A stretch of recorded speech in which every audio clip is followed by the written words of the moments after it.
एक, मूर्ख को समझाना बेकार। एक कहावत है, उन जैसा बहरा और कौन हो सकता है जो सुनेंगे नहीं। एक बार किसी मूर्ख व्यापारी ने एक घोड़े पर एक तरफ 2 मन गेहूं लाद दिया तथा दूसरी ओर 2 मन रेत डाल दी, ताकि बोझ बराबर हो जाए और घोड़े को तकलीफ ना हो। एक गरीब आदमी ने, जो उसे बोझ लादते देख रहा था, पूछा, श्रीमान, ये आप क्या कर रहे हैं? व्यापारी बोला, एक तरफ गेहूं और दूसरी तरफ भार बराबर करने के लिए रेत है। वो आदमी कहने लगा, अगर 2 मन गेहूं को 1 मन एक और 1 मन दूसरी ओर डाल लेते तो क्या था? घोड़े वाले ने कहा, तेरी कितनी दौलत है? उसने कहा कि बस जान ही जान है।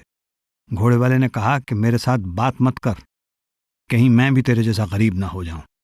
अपनी अक्ल और बदकिस्मती अपने पास रख। नासमझ लोग नेक सलाह लेने के लिए तैयार नहीं होते। इसी तरह संत भी शिक्षा देते हैं, पर हम उनकी एक नहीं सुनते। 2. अटल कानून।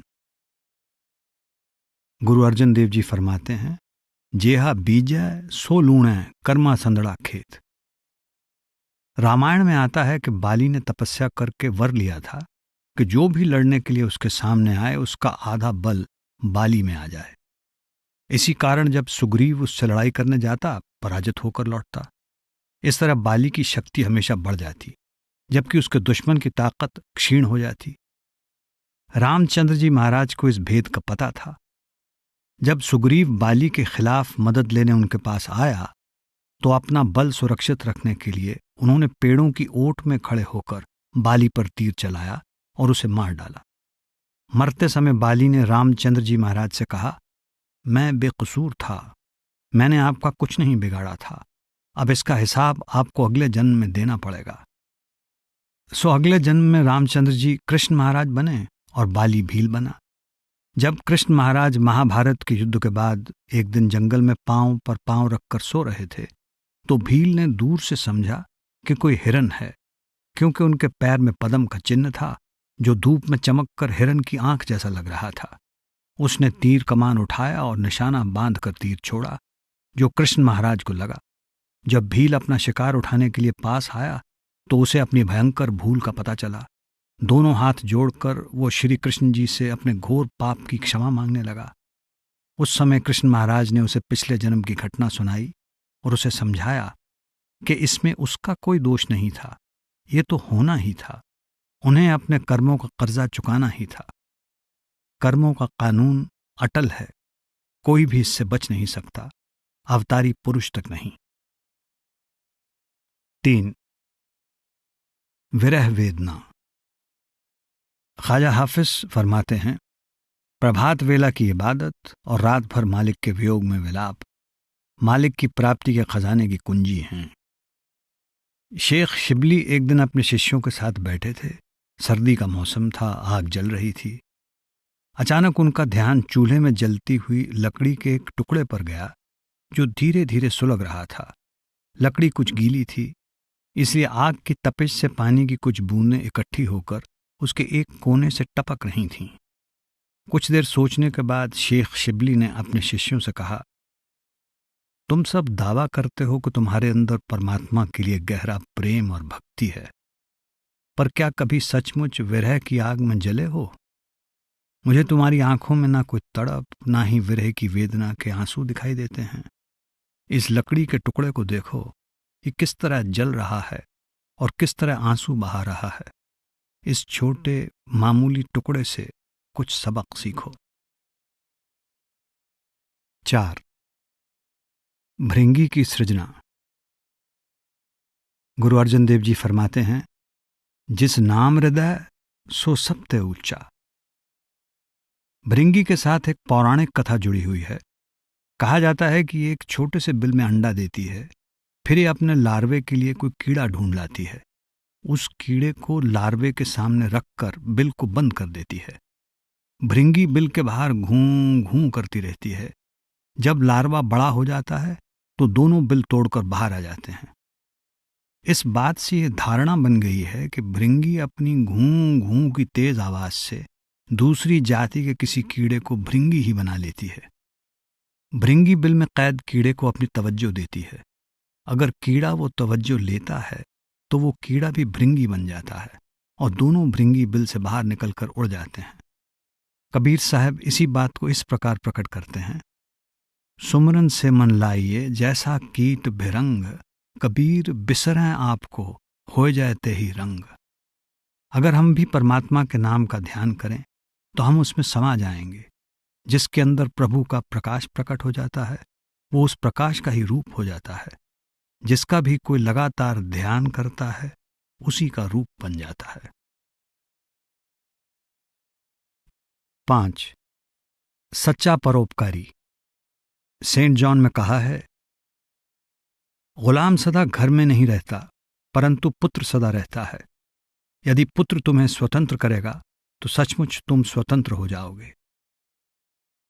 जेल खाने में कैदियों की बुरी हालत देखकर एक परोपकारी आता है और ये सोचकर कि इनको ठंडा पानी नहीं मिलता 10-20 बोरियां चीनी की लाकर और कुछ बर्फ मिलाकर ठंडा शरबत पिलाकर उनको खुश कर जाता है। एक दूसरा परोपकारी आता है और ये देखकर कि उनको अच्छे गेहूं की रोटी नहीं मिलती बाजरा खाते हैं, कई मन मिठाई मंगवाकर खिला देता है। कैदी और खुश हो जाते हैं। इसी प्रकार तीसरा परोपकारी आता है और देखता है कि इनको अच्छे कपड़े नहीं मिलते बल्कि मोटे मिलते हैं। वो उनको अच्छे नए कपड़ों की पोशाकें बनवाकर पहना देता है। कैदी और भी खुश हो जाते हैं। उन सब ने सेवा की, सेवा करनी भी चाहिए, लेकिन कैदी जेलखाने में ही रहे। हमें भी परोपकार करना चाहिए, लेकिन हमारा परोपकार किसी को 84 के जेलखाने से आज़ाद नहीं कर सकता। अब फिर इस जेलखाने की मिसाल की तरफ आओ। एक व्यक्ति के पास जेलखाने की कुंजी है। वो आकर जेलखाने के दरवाजे ही खोल देता है और कैदियों से कहता है कि अपने अपने घर चले जाओ। सबसे अच्छा परोपकारी कौन हुआ? आप खुद ही सोच सकते हैं, जिसने आज़ाद कर दिया। संत महात्मा दुनिया के जेलखाने की कुंजी लेकर आते हैं और वो कुंजी नाम है। 6. संत कैसे जिंदगी बदल देते हैं। महाराज सावन सिंह जी ने फरमाया है, सदगुरु की क्या महिमा करें, वो नीच से नीच और पापी से पापी जीवों को भी गले लगा लेते हैं। एक बार बारिश के मौसम में कुछ साधु महात्मा अचानक कबीर साहब के घर आ गए। बारिश के कारण कबीर साहब बाजार में कपड़ा नहीं बेच सके थे और घर में मेहमानों के लिए खाना भी काफी नहीं था। उन्होंने अपनी पत्नी लोई से पूछा, क्या कोई दुकानदार कुछ रसद यानी आटा दाल हमें उधार दे देगा, जिससे हम बाद में कपड़ा बेचकर चुका देंगे। पर एक फकीर जुलाहे को भला कौन उधार देता, जिसकी कोई निश्चित आय भी नहीं थी। लोई कुछ बनियों की दुकानों पर गई, पर सभी ने नकद पैसे मांगे। आखिर एक बनिया उधार देने को तैयार हो गया, पर उसने ये शर्त रखी कि वो एक रात उसके साथ बिताए। ये नीचता भरी शर्त उसे बुरी तो बहुत लगी, लेकिन वो खामोश रही। जितनी रसद उसे चाहिए थी बनिए ने दे दी। जल्दी से घर आकर लोई ने खाना बनाया और जो बातचीत बनिए से हुई थी कबीर साहब को बता दी। रात होने पर कबीर साहब ने लोई से कहा कि बनिए का कर्ज चुकाने का वक्त आ गया है और ये भी कहा कि चिंता मत करना, मालिक सब ठीक करेगा। जब वो तैयार हो गई तो वे बोले, बारिश हो रही है और गली कीचड़ से भरी है, तुम कंबल ओढ़ लो, मैं तुम्हें कंधे पर उठाकर ले चलता हूं। जल्दी ही दोनों बनिए के घर पहुंच गए। लोई अंदर चली गई और कबीर साहब दरवाजे के बाहर उसका इंतजार करने लगे। लोई को देखकर बनिया बहुत खुश हुआ, पर जब उसने देखा कि बारिश के बावजूद ना लोई के कपड़े भीगे हैं और ना ही पांव पर कीचड़ लगा है, तो उसे बहुत हैरानी हुई। उसने पूछा, क्या कारण है कि कीचड़ से भरी गली में से तुम आई हो, फिर भी तुम्हारे पांव पर कीचड़ का एक छींटा भी नहीं? लोई ने जवाब दिया, इसमें हैरानी की कोई बात नहीं, मेरे पति मुझे कंबल ओढ़ाकर अपने कंधे पर बिठाकर यहां लाए हैं। ये सुनकर बनिया दंग रह गया। लोई का निर्मल निष्पाप चेहरा देखकर वो बहुत प्रभावित हुआ और अविश्वास से उसे देखता रहा। जब लोई ने कहा कि उसके पति कबीर साहब वापस ले जाने के लिए बाहर इंतजार कर रहे हैं, तो बनिया अपनी नीचता और कबीर साहब की महानता को देख शर्म से पानी पानी हो गया। उसने लोई और कबीर साहब दोनों से घुटने टेक कर माफी मांगी। उठो मेरे भाई, कबीर साहब बोले, लाखों में शायद ही कोई एक आधा जीव होगा जो कभी रास्ते से भटका ना हो। कबीर साहब और उनकी पत्नी अपने घर लौट आए। बनिया देर रात तक बीती हुई घटना के बारे में सोचता रहा।